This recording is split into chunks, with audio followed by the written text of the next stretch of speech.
소규모, 빨리 공급이 이루어질 수가 있는 이런 주택 공급 방안을 속도를 내게끔 만들겠다. 1인 가구는 계속해서 증가가 되고 있는데 이런 소형 평수는 계속해서 줄어들 수밖에 없는 그런 데이터를 현재 지금 시청자분들은 보고 계신 겁니다.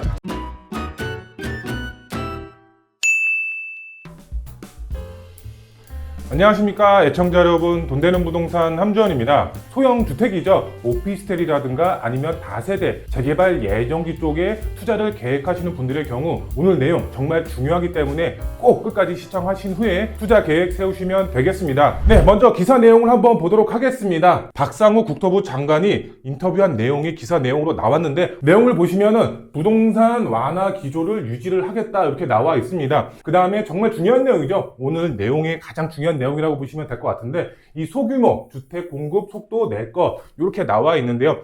조금 풀어서 설명을 해드리면, 지금 공급 부족하다라는 점은 시청하고 계신 시청자분들도 다들 아실 겁니다. 그런데 공급이 되기 위해서는 어떤 게 먼저 선행이 돼야 되죠? 바로 정비사업이죠. 그런데 이 정비사업이 초기 단계부터 완료 단계까지 봤을 때 단기적으로 공급이 될 수가 없겠죠. 그래서 이 소규모, 빨리 공급이 이루어질 수가 있는 이런 주택 공급 방안을 속도를 내게끔 만들겠다. 어떻게? 바로 규제 완화를 통해서, 이렇게 이해를 하시면 되겠는데요. 한번 보도록 하겠습니다. 부동산 시장의 규제 완화와 더불어서 비아파트 중심의 빠르게 주택 공급 정책을 펼치겠다 이렇게 나와 있습니다. 비아파트, 그 다음에 주택 임대 사업자, 왜 규제는 완화되어야 되고 완화될 수밖에 없는지 오늘 설명을 드리도록 하겠습니다. 네, 우선 첫 번째로 시청자분들에게 설명을 드릴 항목은 바로 이겁니다. 지금 현재 시장 상황을 보게 되면 아파트 중심의 대책 완화 방안이 현재 시행이 되고 있다라는 점입니다. 우리가 봤을 때 이 규제죠. 이 규제가 처음에 2017년도에 문재인 정부 때 굉장히 크게 강화를 했었습니다. 그렇기 때문에 이런 풍선 효과로 인해서 주택 가격이 오히려 더 껑충 뛰는 문제가 발생이 됐었습니다. 그로 인해서 이런 수요 자체가 이동이 됐었습니다. 대출이라든가 세제, 그 다음에 청약 등 규제로 인해서 이런 17년도 이후에는 비아파트로 수요가 이동을 했었습니다. 아파트보다는 당연히 규제가 덜한 비아파트 투자의 수요가 굉장히 많이 이제 옮겨갔었다. 그런데 또 보시면은 정권이 교체가 됐죠. 이 정권이 문재인 정부에서 윤석열 정부로 정권이 교체가 되면서 어떻게 됐죠? 규제 완화가 이루어지고 있습니다. 대표적으로 봤을 때 13이죠. 13 부동산 대책 완화 방안이라고 보시면 될 것 같은데요. 아파트 공급, 그 다음에 분양 및 거래 정상화에 초점을 맞췄다. 이 아래 보시면은 비아파트 같은 경우는 규제 완화 방안에서 거의 다 빠졌다. 많은 규제 완화 방안이 나와 있습니다. 그런데 아파트 대상으로 봤을 때는 다 이루어졌습니다. 하지만 비아파트죠. 비아파트의 경우는 어떻죠? 다 X입니다. 거의 대부분 다 X입니다. 그만큼 비아파트의 경우는 현재 계속 매면받고 있다. 이렇게 보시면 되겠습니다. 그러면 어떤 점이 차별받고 있는지 한번 짚어보도록 하겠습니다. 차별. 지금 보실 때 불합리한 과세 제도 이렇게 이제 나와 있는데요. 보시면은 오피스텔에 대한 내용인데요. 주거용 오피스텔의 경우는 매매 차익보다는 은퇴, 노후 준비를 위해서 안정적인 임대 수익이 주 목적. 대부분 은퇴하신 분들이 월세 수익을 받기 위해서 오피스텔 투자를 많이 하고 있습니다. 그런데 여기서 봤을 때는 이 매매 가격이죠. 매매 가격 변동이 큰 아파트보다 더 불리하게 세금이 부과가 되고 있다. 이렇게 보시면 될 것 같은데요. 우선 공급 단계를 보시게 되면 부가가치세 또는 환급이 불가능하다. 이렇게 보시면 될 것 같습니다.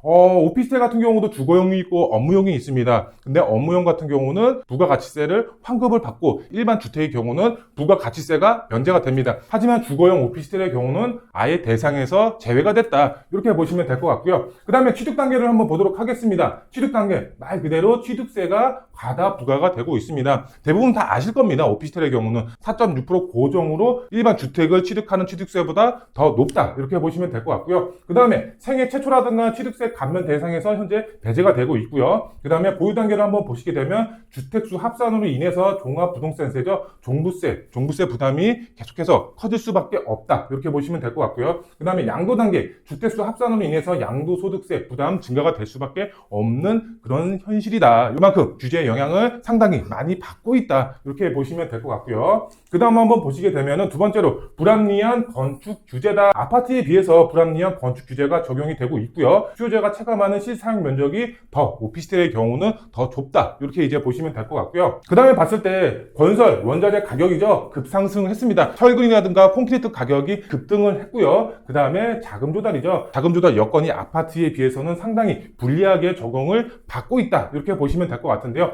오피스텔 등 소형 주택 사업자들은 대부분 중소형 규모, 이제 대기업에서 오피스텔이라든가 아니면 다세대 다가구 연립주택을 짓는 경우는 거의 없죠. 대부분 아파트, 지식입 산업센터 큰 것들 위주로 건물을 짓기 때문에 대기업보다는 이런 중소기업들이 오피스텔이라든가 이런 다세대 다가구 주택을 짓고 있다. 이렇게 이제 보시면 될 것 같은데요. 그런데 이런 중소규모의 대외적으로 리스크가 대처하기가 상당히 어렵다. 그로 인해서 공급 감소로 이어지고 있다. 공급에 관해서도 뒤에서 상세하게 풀어서 설명을 해드리도록 하겠습니다. 이렇게 많은 부분에서 비아파트가 규제의 영향을 더 많이 받고 있는 그런 상황이다. 그래서 규제 완화가 이루어져야 된다. 이렇게 보시면 되겠습니다. 네, 그리고 우리가 소형 주택이죠. 비아파트를 취득을 하면서 세금적 혜택을 보기 위해서 어떤 것을 등록을 하죠? 투자 상담은 02-749-6301 선착순 예약제로 운영이 되고 있습니다. 나를 위해, 내 자녀를 위해 바로 전화주세요. 바로 임대사업자죠. 대부분 주택임대사업자를 등록을 합니다. 그런데 이 주택임대사업자 같은 경우도 상당히 불리하게 적용을 받고 있는데요. 한번 보도록 하겠습니다. 우리가 이제 문재인 정부죠. 문재인 정부 때 여기 딱 잘라서 이 기간에 보시면은 주택임대사업자죠. 이때는 장려 및 세제 혜택을 굉장히 크게 확대해서 적용을 시켜줬습니다. 세제 인센티브 대폭 확대 및 등록을 장려를 했었습니다. 세금적으로 많은 혜택을 줬었습니다. 하지만 이 많은 혜택들이 사라졌습니다. 왜 사라졌을까요? 바로 집값이 폭등을 했습니다. 집값 폭등의 원인이 주택임대사업자 때문이다. 이런 말이 나왔었습니다. 그래서 문재인 정부 때 이 임대사업자 세제 혜택 축소 및 행정 규제 강화가 됐었습니다. 정말 많은 혜택들이 사라졌었습니다. 대표적으로 봤을 때 투기과열지구나 조정 대상 지역 안에 있는 주택을 임대사업자로 등록을 했다. 그러면은 많은 세제 혜택을 받지를 못한다. 이렇게 이제 보시면 될 것 같습니다. 그런데 2022년도죠. 문재인 정부에서 윤석열 정부로 넘어오면서 전국에 많은 이제 조정 대상 지역이라든가 투기 과열 지구가 있었는데 이것을 해제를 했습니다. 그러면서 많은 지역들이 세제 혜택을 받을 수가 있게끔 변했습니다. 아파트 등록을 시키겠다라고 얘기를 하고 있지만 아직 협의 중에 있고요. 그리고 앞서서 말씀을 드린 것처럼 세제 혜택이 부활이 됐다. 앞서서는 비아파트, 소형 주택 위주로 아파트보다는 비아파트의 규제 영향을 더 많이 받고 있는 그런 상황이라고 보시면 될 것 같은데요. 비아파트가 왜 규제가 완화될 수밖에 없는지 제가 설명을 드리도록 할 텐데요. 그 이유 중에 하나가 바로 1인 가구죠. 1인 가구가 증가가 굉장히 가팔라졌다. 1인 가구 같은 경우는 소형주택이죠. 소형주택의 수요자라고 보시면 될 것 같은데요. 보시면은 2015년도부터 2022년도까지의 연간 증가율이 나와 있는데 3.7, 4.1, 8.1, 4.7 이렇게 나와 있습니다. 2인 가구 증가수도 1.5, 3.5, 그 다음에 3.6, 3.0 이렇게 나와 있는데요. 1인 가구 증가폭이 훨씬 더 큰 것을 보실 수가 있겠죠. 2022년도죠. 2022년도 1인 가구는 약 750만 가구라고 되어 있습니다. 전체 가구 수의 34.5%를 차지를 하고 있습니다. 굉장히 많이 차지를 하고 있죠. 그런데 여기서 중요한 것은 이겁니다. 2030년도죠. 2030년도에 1인 가구 예상 비율을 봤을 때 총 40% 이상 예상이 되고 있습니다. 우리 전체 가구 중에 40%라 그러면은 3분의 1이 넘어가는 수치이기 때문에 1인 가구의 증가폭이 굉장히 큰 것을 보실 수가 있겠죠. 보시면은 2인 가구 증가 비율을 뛰어넘었다 이렇게 나와 있는데요. 15년도 증가폭을 보시게 되면은 2인 가구는 3.3%, 그런데 1인 가구는 5.4%의 증가폭을 보이고 있습니다. 그래프를 한번 보시게 되면은 지금 2015년도죠. 15년도의 경우는 27.3% 이렇게 되어 있고요. 지금 22년도에 보시면은 34.5% 앞서서 설명드린 수치가 나와 있죠. 그런데 30년도에 보시게 되면은 40%를 상회하고 있다. 그만큼 소형주택의 수요자들이 계속해서 커질 수밖에 없다. 그렇다면 1인 가구가 왜 증가가 되고 있는지 설명을 드리도록 하겠습니다. 두 가지로 보시면 될 것 같은데 자발적, 비자발적인 요인으로 보고 있는데요. 자발적인 요인을 봤을 때는 청년이죠. 직장이라든가 학교 이런 서울 수도권으로 올라오시는 분들 굉장히 많이 있죠. 그래서 1인 가구가 계속해서 이제 서울 수도권으로 몰리고 있고요. 그 다음에 비자발적인 요인으로 봤을 때는 중장년, 그 다음에 노인, 바로 이혼이라든가 별거라든가 사별로 인해서 증가가 되고 있다. 이렇게 보시면 될 것 같고요. 그 다음에 두 번째로 봤을 때 지속적인 결혼 감소와 이혼을 하시는 그런 분들이 증가가 되고 있다. 이렇게 보시면 될 것 같은데요. 평균 이게 결혼 연령대를 보시게 되면은 15년도에는 31세, 23년도에는 34세. 그만큼 이제 뒤로 갈수록 이제 결혼하는 연령대가 높아지고 있다. 이렇게 보시면 될 것 같고요. 그 다음에 연평균 이혼 건수를 보시게 되면 15년부터 지금 23년도까지 약 11만 건 이상 이혼을 하고 있다. 그만큼 1인 가구가 계속해서 증가가 되고 있다. 이렇게 이제 보시면 될 것 같고요. 그 다음에 보시게 되면은 노년층이죠. 노년층이라든가 독거노인이 계속해서 증가가 되고 있습니다. 100세 시대라고 할 만큼 고령화 시대로 이제 접어들고 있다. 이렇게 보시면 될 것 같은데요. 여기 보시면은 그래프와 증가 요인이 나와 있는데요. 그만큼 앞으로는 정말 1인 가구가 계속해서 증가가 될 수밖에 없는 요인이 계속해서 발생이 되고 있다. 이렇게 보시면 되겠습니다. 그렇다면 이제 제가 공급 현황에 대해서 좀 설명을 드리도록 하겠습니다. 1인 가구는 계속해서 증가가 되고 있고 비아파트의 경우는 규제 영향을 계속 받고 있고 그런데 공급 자체는 상당히 부족한 상황이다 라고 설명을 드릴 수가 있겠는데요. 왜 부족한지 설명을 드리도록 하겠습니다. 보시면은 주택 유형별 인허가 실적 이렇게 나와 있습니다. 아파트, 그 다음에 일반 단독주택, 다가구주택, 다세대주택, 연립주택 이렇게 나와 있는데요. 이 오른쪽 3개죠. 오른쪽 3개. 요게 바로 비아파트다. 보시면은 아파트라든가 일반 단독주택의 경우는 약 30% 조금 안 되게 전년 대비 인허가 실적이 30% 정도가 마이너스라고 보시면 될 것 같은데요. 그런데 보시면 다가구주택이라든가 다세대, 그다음 연립주택의 경우는 53%, 70%, 43% 마이너스 수치를 보이고 있습니다. 그만큼 인허가 실적이 굉장히 낮은 것을 보실 수가 있겠죠. 인허가가 돼야지 공급이 되는 겁니다. 허가를 받고 건축을 하고 공급이 되고 이런 시스템으로 이어집니다. 그런데 인허가를 못 받았기 때문에 공급이 될 수가 없는 상황이죠. 그리고 아래에 또 보시면은 주택 규모별 인허가 실적이 나와 있는데요. 40제곱미터 이하죠. 40제곱미터 이하를 보시게 되면은 지금 60% 가까이 인허가가 안 나오고 있습니다. 그만큼 소형평수죠. 소형평수 같은 경우는 인허가가 안 나오고 있는 그런 상황이라고 보시면 될 것 같습니다. 2026년도죠. 2026년도에 전체적인 공급 실적을 보게 되면 상당히 부족한 것을 보실 수가 있습니다. 아파트도 부족하고 일반 단독 다세대 다가구 OP 이런 공급 측면에서 봤을 때 다 부족합니다. 그런데 그 안에서도 이런 소형 주택의 공급 자체가 상당히 부족하다. 보시면 앞서서 설명을 다 드렸지만 지금 전년 대비 다가구 주택의 경우는 53%가 마이너스고요. 다세대 주택의 경우는 전년 대비 70%가 감소가 되고 있다. 이렇게 이제 보시면 될 것 같고요. 그 다음에 소형 주택 인허가 실적 그만큼 소형 평형대를 보시게 되면 12.1%가 감소가 되고 있다. 이렇게 이제 보시면 될 것 같고요. 네, 그리고 또 40제곱미터 이하죠. 1인 가구가 선호하는 40제곱미터 이하의 경우는 전년 대비 60%가 감소가 되고 있습니다. 1인 가구는 계속해서 증가가 되고 있는데 이런 소형 평수는 계속해서 줄어들 수밖에 없는 그런 데이터를 현재 지금 시청자분들은 보고 계신 겁니다. 그렇기 때문에 지금 현재 국토부 장관이 소형 평수 1인 가구가 증가가 됨으로써 소형 평수를 원하는 그런 수요가 많아지기 때문에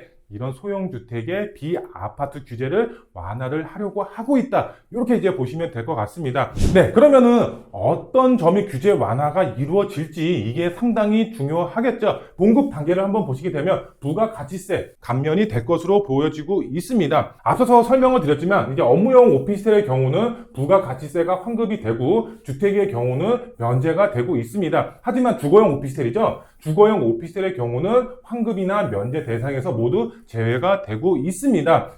그만큼 형평성이죠. 형평성에 이제 문제가 제기되고 있는 그런 상황입니다. 업무용 같은 경우는 이제 환급을 해주고 주택의 경우는 면제가 되는데 이 주거용 오피스텔의 경우는 아예 환급도 못 받고 면제 대상에서도 빠지고 그렇기 때문에 형평성이 어긋나기 때문에 이게 이제 바뀔 것으로 보여지고 있다. 그 다음 세금 쪽으로 한번 보도록 하겠습니다. 취득 단계죠. 취득 단계 합리화 이렇게 이제 보시면 될 것 같은데요. 문제점을 한번 보시게 되면 오피스텔 취득세죠. 비주택으로 간주되어서 주택보다 취득세가 과다하게 부과가 되고 있습니다. 우리가 오피스텔을 건물을 짓게 되면은 주거용으로 사용할지 아니면 업무용으로 사용할지 알 수는 없습니다. 그래서 통합으로 4.6%의 취득세를 납부를 합니다. 그렇기 때문에 향후에 내가 납부한 4.6%의 취득세를 환급을 받을 수가 있으면 상당히 좋겠죠. 그런데 그런 항목이 없습니다. 그냥 4.6%의 취득세를 다 납부를 해야 됩니다. 하지만 일반 주택의 경우는 1%에서 3%의 취득세만 납부를 하면 되겠죠. 근데 우리가 봤을 때에는 1주택, 2주택까지는 1%에서 3%의 취득세를 납부를 합니다. 하지만 오피스텔의 경우는 4.6%의 취득세 과다하게 부과가 되고 있는 그런 상황이다. 그 다음에 생애 최초로 주택을 구입하시는 분들의 경우는 취득세 감면 혜택이 있습니다. 하지만 이 오피스텔의 경우는 생애 최초 항목에서도 빠졌다라고 보시면 될 것 같고요. 그 다음에 주거용 오피스텔 보유자가 추가로 주택을 취득하는 경우에도 취득세 중과 대상이다. 그만큼 많은 규제 영향을 받고 있는 게 바로 오피스텔이다라고 보시면 될 것 같습니다. 네, 세 번째 항목을 보게 되면 바로 보유 단계라고 보시면 될 것 같은데요. 소형 주택 종부세 주택수 합산 배제 항목이다. 문제점을 한번 보게 되면은 오피스텔 등 소형 주택이 중대형 주택들과 합산이 되면서 종합부동산세죠. 종부세의 큰 부담을 받고 있는 게 사실이다. 이렇게 이제 보시면 될 것 같습니다. 요거 같은 경우는 지금 이제 인터넷상에 굉장히 난리가 났습니다. 어떻게 난리가 났나요? 비아파트, 오피스텔이라든가 다세대 다가구 주택을 주택수에서 빼달라. 그러면은 당연히 종부세라든가 이런 거를 합산 배제를 받을 수가 있겠죠. 그래서 이런 내용들이 나온 것 같고요. 하지만 시장 상황을 보게 되면 이런 비아파트, 말 그대로 오피스텔의 경우는 과도한 규제 영향을 받고 있기 때문에 공급 측면에서 상당히 불리하게 현재 적용을 받고 있다. 이렇게 이해를 하시면 될 것 같습니다. 그래서 이런 내용들이 나온 것 같고요. 그 다음에 한번 보시게 되면 특히 은퇴, 노후 준비를 위해 안정적인 임대 수요를 추구한 개인들의 재정적으로 타격이 심각한 상황이다. 이렇게 이제 나와 있는데요. 앞서서 설명을 드렸습니다. 대부분 이런 오피스텔 투자 같은 경우는 월세를 받아서 투자를 하시는 분들이 대부분입니다. 그런데 이런 민간 임대 주택 공급을 감소시키는 원인으로 현재 작용을 하고 있다. 그만큼 종부세를 크게 납부를 해야 되면은 당연히 부담이 될 수밖에 없겠죠. 그만큼 공급의 감소 원인으로 작용이 될 수밖에 없다. 이렇게 이제 보시면 될 것 같고요. 마지막으로 봤을 때 이제 양도 단계입니다. 양도 단계 한번 보시게 되면 소형주택, 양도세, 주택수 합산 배제 이렇게 이제 보시면 될 것 같은데요. 보시면은 양도소득세는 양도 시점의 세대 단위로 주택수 합산 이렇게 이제 나와 있는데요. 모든 세대원의 세후 양도 수익에 영향을 줄 수밖에 없는 그런 항목이고요. 그 다음에 주택수 합산으로 양도소득세, 비과세, 특례 배제, 그 다음에 장기보유 특별공제 축소가 되고 주택수에 따라서 양도소득세 중과가 되고 있다. 앞서서 설명을 드린 이제 종부세하고 마찬가지 항목입니다. 주택수에서 빠진다라고 했을 때에는 이런 항목들을 적용 배제가 된다. 이렇게 이제 보시면 될 것 같습니다. 네, 그 다음 마지막으로 주택임대 사업자에 대해서 설명을 드리도록 하겠습니다. 비아파트 앞서서 설명을 드렸습니다. 공급적인 측면이라든가 아니면은 1인 가구죠. 1인 가구가 증가가 된다. 이런 항목들을 설명을 드렸고요. 그 다음에 주택임대 사업자 어떻게 완화가 될지 제가 설명을 드리도록 할 텐데요.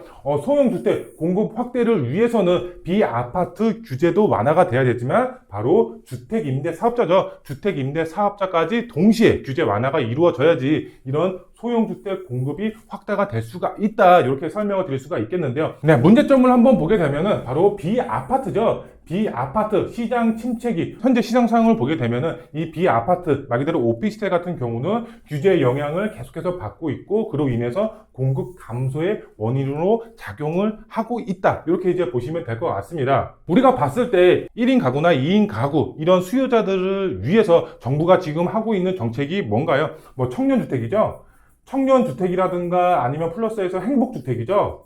행복주택을 공공에서 짓고 있습니다. 하지만 정부에서 이런 수요자들을 다 이제 받을 수가 있을까요? 그렇지가 못하죠. 앞서서 설명을 드렸지만 1인 가구는 계속해서 증가가 되고 있습니다. 공공에서 다 떠안아서 이 수요자들을 다 품을 수는 없습니다. 당연히 민간이죠. 이 민간에게 맡길 수밖에 없는 정부의 입장입니다. 그렇기 때문에 비아파트 시장 침체기를 벗어날 수가 있게끔 규제 완화 방안이 이루어져야 되는데 바로 주택임대 사업자가 완화가 됨으로써 이런 공급 감소를 해소할 수가 있게끔 방안이 만들어져야 될 것 같고요. 그 다음에 아파트 횟수 제한 없이 비과세를 현재 받고 있습니다. 아파트는 비과세 말 그대로 내가 1주택자다 그러면은 12억까지는 비과세를 받을 수가 있습니다. 향후에 또 2년 거주해 해놓고 또 비과세를 또 받고 2년 거주하고 또 비과세 받고 상급지로 계속해서 넘어가면서 비과세를 계속해서 받을 수가 있습니다. 하지만 주택 임대 사업자에 등록하신 분들은 횟수 제한이 있죠. 뒤에서 설명을 드리도록 하겠습니다. 그리고 투기과열지구죠. 투기과열지구 같은 경우 이 안에 바로 세금이죠. 세금적으로 봤을 때 중과가 이루어지고 있습니다.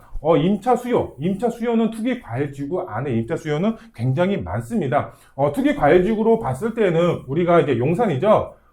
용산이라든가 아니면은 강남 3구죠. 강남 3구 같은 경우는 지금 투기과열지구로 지금 묶여 있습니다. 하지만 이 용산의 경우나 아니면 강남 3구의 경우는 업무지구의 접근성이라든가 업무지구가 상당히 많은 지역 중에 한 곳입니다. 그만큼 1인 가구, 임차 수요가 상당히 많은 지역 중에 한 곳이라고 보시면 될 것 같은데요. 그런데 이런 세금이죠. 세금적으로 굉장히 중과가 심하게 이루어지고 있기 때문에 바로 어떻게 되고 있다?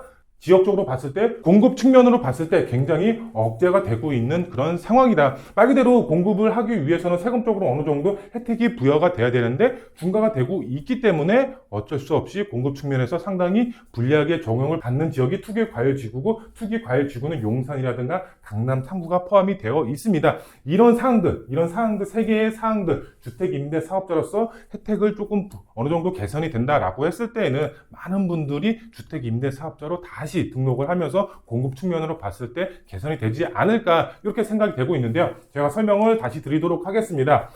비아파트 시장 침체기를 벗어나려면 어떻게 해야 된다? 임대 사업자를 등록을 하면 주택수에서 빼주는 항목 이게 이루어진다라고 했을 때에는 주택 임대 사업자로 인해서 공급이 정말 확실하게 늘어날 수가 있다 이렇게 보시면 될 것 같고요.